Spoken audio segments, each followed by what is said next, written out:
With me today is Tom Buddig from Carl Buddig and Company. Tom, thank you for being here. How are you? Great. Glad to be here.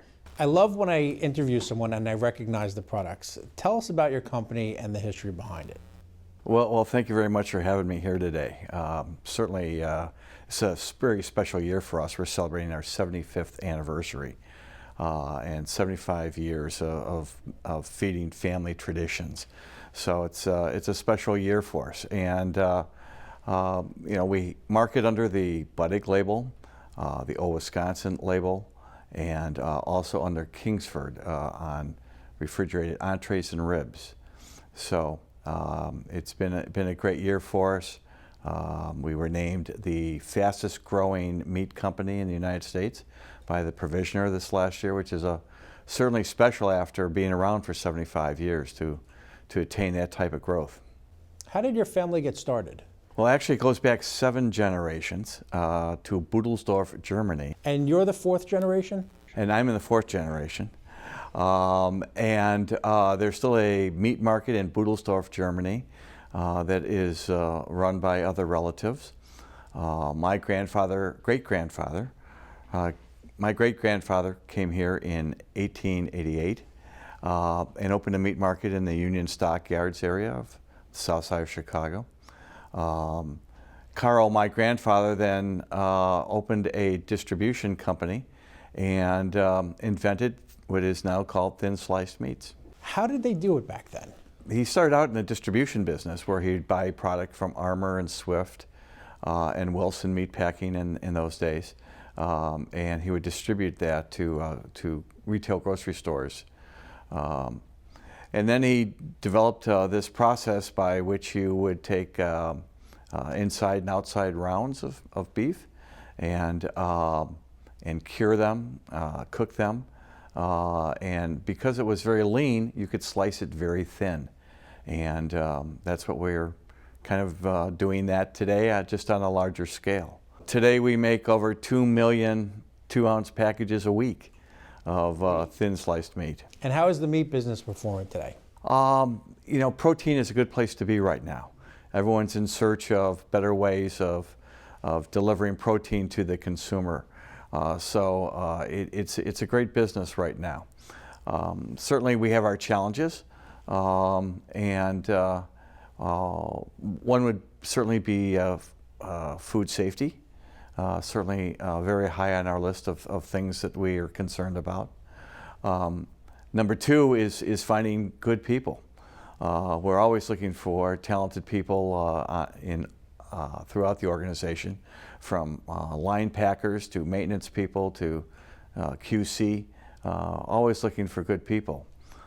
Right now we're very lucky to have 2,100 associates, and that's 2,100 families that we help feed in addition to our own family. When the company first started, the population was different and we didn't have retail stores. You're doing 2 million a week now. What were they doing back then? When I started with my father, we had 200 employees. So now we're at 2,100. So, we were doing maybe a couple 100,000 pounds of meat a week, and now we're doing millions of pounds of.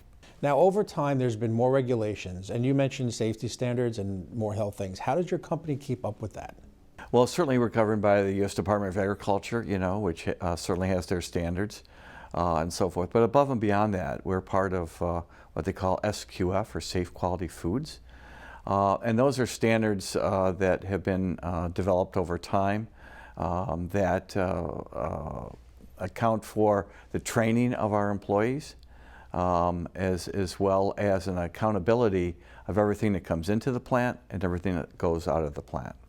And they're, in their testing procedures, have to ask each one of our employees, what is your job? Why do you do it that way? And when was the last time that you were trained on that job?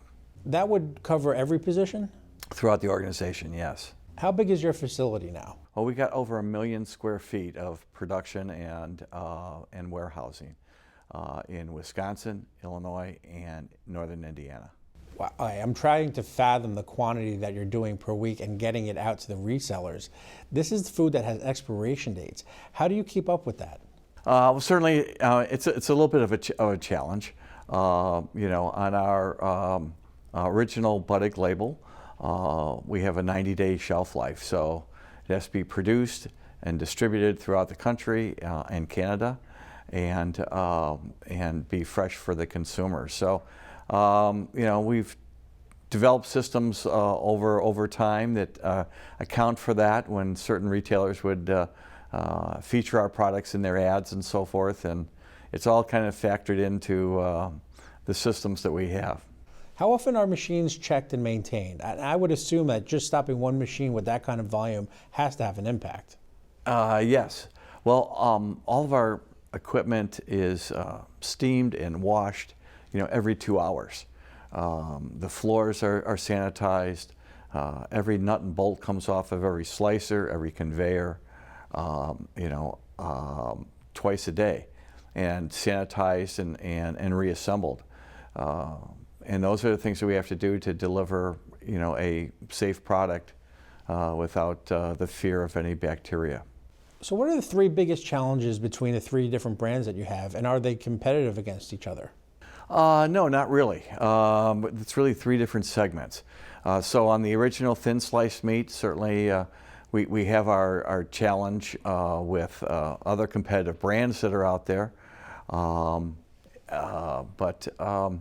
We have a niche in small packages of single serve. And again, that's what we're producing, 2 million packages of a week. Certainly we have kept up with the times in developing some what they refer to as good for you products without nitrites, and so forth. So we've developed products in our product line, in our premium deli, that would all fit that process. On the old Wisconsin side, there we make summer sausage and meat snacks and meat bites, both in turkey and beef. They're in national distribution, and we're the #1 selling beef stick and bite in the meat and deli department. But there's other departments in the store, like the snack aisle in the front end, where the checkouts are, that are all areas that we're trying to get our products placed. And on the Kingsford brand, it's a new brand. They're certainly known well for charcoal. We've purchased that license for the protein side of the business. And we just started this the first of the year, and we're already in 40% of the country's supermarkets already. So just getting that brand out and visible, and having people note that it's not just for special occasions, but it's a heat and serve item that can be prepared in 5 minutes. And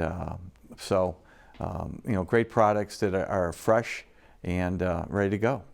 Now, you mentioned a healthier line of foods. Let's talk about that, because I think there are misconceptions about protein versus meat and things like that. What are some of the healthier foods you have? The premium deli is our product that has a little less salt and a little less fat in it.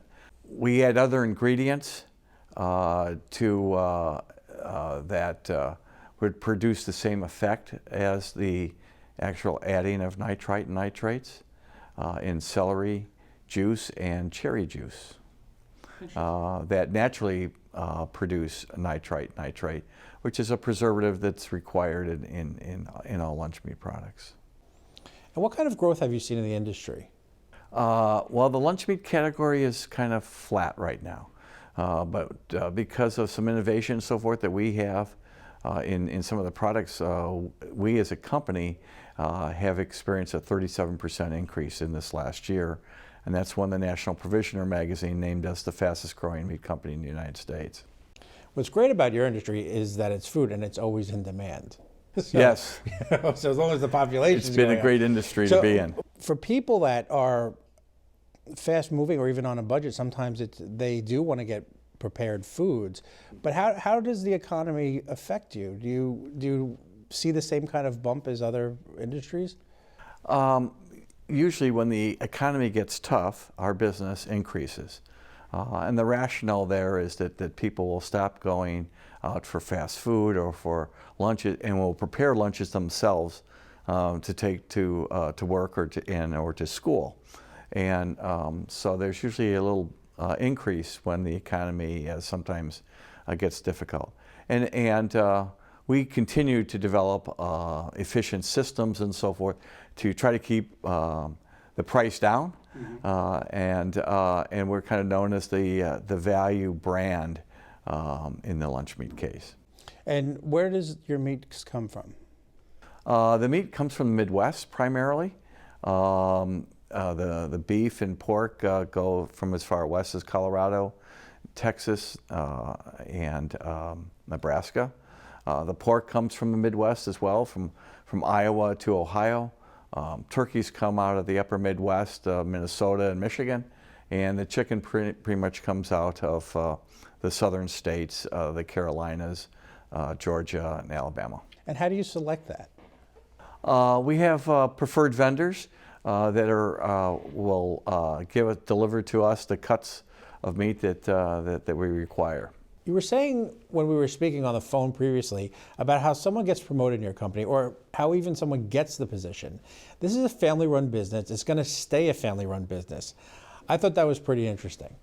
Yeah, certainly having some family governances is important. We have a family constitution. So everyone in the family knows what it takes to join the business. And there's going to be 13 in the next generation that could be coming into the business. You have to graduate from college. You have to work someplace else for a minimum of 2 years and get a promotion before you can entertain joining the company and so forth. And we want people in the company, or family members in the company, that have a passion for it. And not everyone is going to share that same passion. No one's going to take away their ownership by any means, but certainly we want the people working there to really want to be there. And how many family members are in the business now? There's 5 of us that own the company right now. Yeah, myself and 4 siblings. Wow. There'll be 13 in the next group.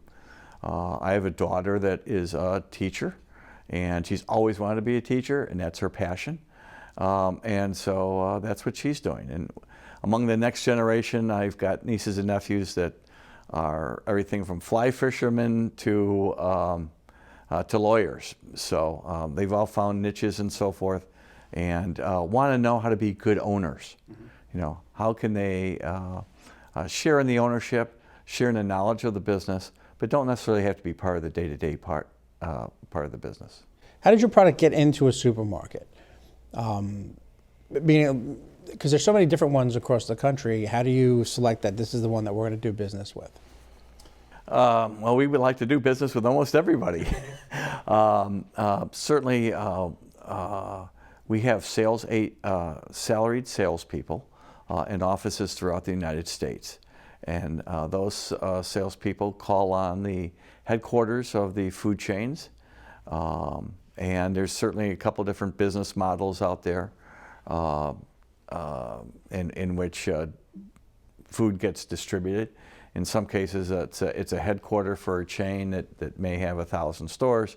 In some cases, you may call on local divisions of that chain.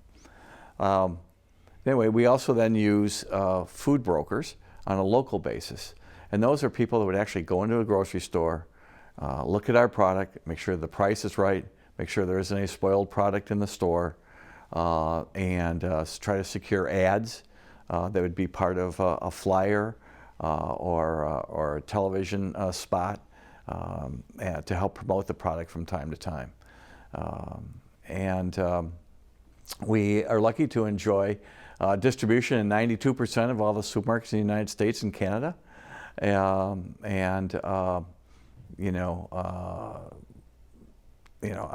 challenge certainly with the new retail environment.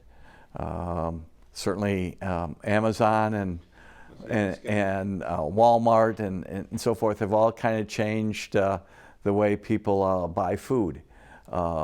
And there's also a social element to people going to a grocery store and socializing with the butcher or the cashier and so forth in those stores. Well, what makes your company stand out from your competitors?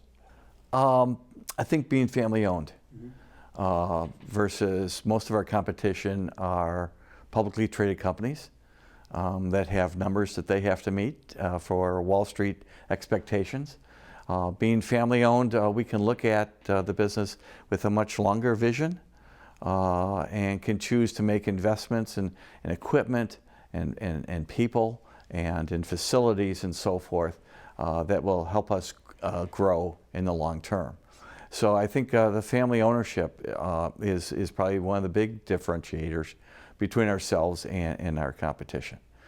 Now, speaking of growth, where do you see the company going, and any expansion on the horizon? Well, certainly we have to keep our products relevant, and so staying close to consumers and the way consumers shop and consumer tastes. We certainly look toward the food service industry for new flavors and brand extension items. Things like sriracha, which became first part of the restaurant trade and now has migrated into other flavors on the lunch meat scale. But do you find it difficult to keep up with that? Like, because you would have to be changing recipes and product lines and. Certainly, we have a core set of items that are 80% of our sales, but certainly looking to new items and flavors. And again, we do that through focus groups, and watching food service and restaurant trends as to flavors that they like, and just staying abreast of what retailers feel the direction. I'm sorry. We look to retailers that are also monitoring these patterns and may come to us. And we like to get the first call. We like the retailer to call us and say, listen, we see this going on out there. How can we capture that consumer and keep them in our store rather than shopping a competitor? So 75 years in the business. What are we doing to celebrate? Wow. We're doing quite a few things. One, we're going to have a celebration with all of our associates. So we're going to have all of them at the Brookfield Zoo in Chicago. So we have 2,100 associates, and they're all going to be invited with their families to enjoy a day at the zoo and a picnic with their families. So that'll be part of it. The other is we've stickered tens of millions of packages, and we're asking people to share their favorite Buddig moment with us on video and submit that to us then. And we have weekly winners, as well as we're going to have a large winner, a grand prize for the best Buddig story of how their family uses Buddig or their best Buddig experience. And they submit this to your social media? And yes. And in addition to that, among our 2,100 associates, we're asking them to submit their favorite Buddig story that they, whether it be part of when they were trained or when they first came on board, or their memory of my father or uncle, or the piece of equipment that we used to have that now is now turbocharged and much different than it used to be, when they first started with us. So we're asking employees to share their favorite moments in video, and then we're asking consumers to share their favorite moments with us as well. I would imagine with such a history and family-owned, the turnaround is not very high. No, it's not. The average tenure in our plant is 17 years. Wow. And there are some cases we have 3 generations of families working within the facility as well. And we're very proud of that. It's pretty heartwarming. Just to share a quick story, I happened to go to a bicycle shop that my father used to take me to, and the gentleman that owned it was retiring, and he introduced me to the gentleman that had bought the store. It was a Schwinn dealership, and introduced me to the gentleman, And he said, Buddig, he said, my mother worked for your company for 25 years. And it's with her pension money I'm able to buy this Schwinn dealership. Wow.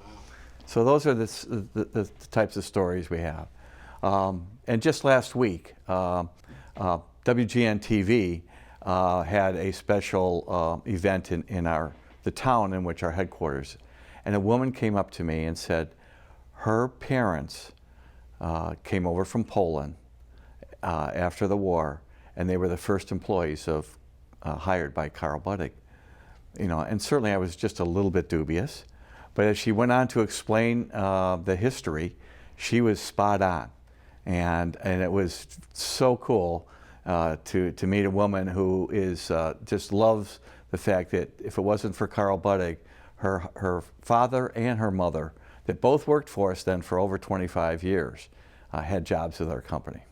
What is your best-selling product? Turkey now is, we started with beef, but turkey now is our best-selling product, both on the Buddig and also on the Old Wisconsin side. Our turkey bites are the biggest selling item we have on our Old Wisconsin side of the product line. So at Old Wisconsin, we produce summer sausage, beef sticks and bites, and turkey sticks and bites. Those items not only are sold in meat and deli departments, but are also sold in convenience stores throughout the country. And the Kingsford items are new. It's a company that we bought just over a year ago.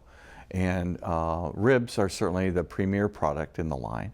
But in addition to that, we have carnitas, pulled pork, pulled chicken, and a number of other items that we're marketing under the Kingsford. They're all pre-cooked. So they're frozen or no? They're all pre-cooked and vacuum sealed in such a way that they're not messy. You can just put them in the oven or put them on the grill and heat them up, and in 5 minutes you have a great pulled pork or pulled chicken sandwich or carnitas to put on a tortilla. And certainly ribs under the Kingsford is what we're probably best known for, but it's a growing business for us. And what's your favorite? Ooh, that's a tough one.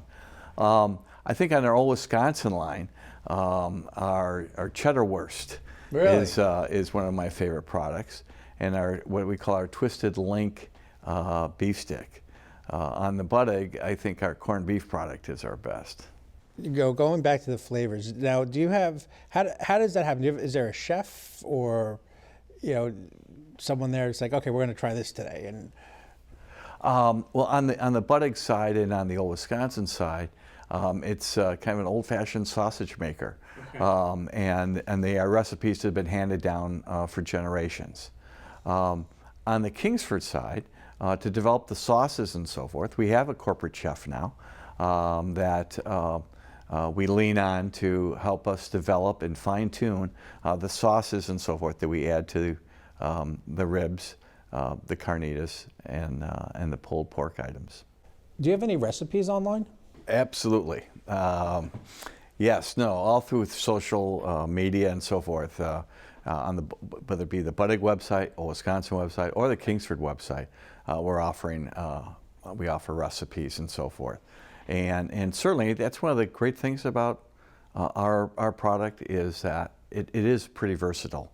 Our original Buddig branded products can be used on cheese balls and hors d'oeuvres and pinwheels, in casseroles, on salads. There's just a number of ways to use it that you probably wouldn't use a bologna or some other lunch meat products. We also we grill chicken breasts that are part of a new product extension.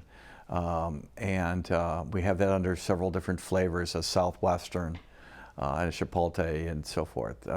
And these chicken breasts can be used in salads or on tortillas, in a number of different ways. So 75 years, family-owned, national branded name. What do you do to give back to the community?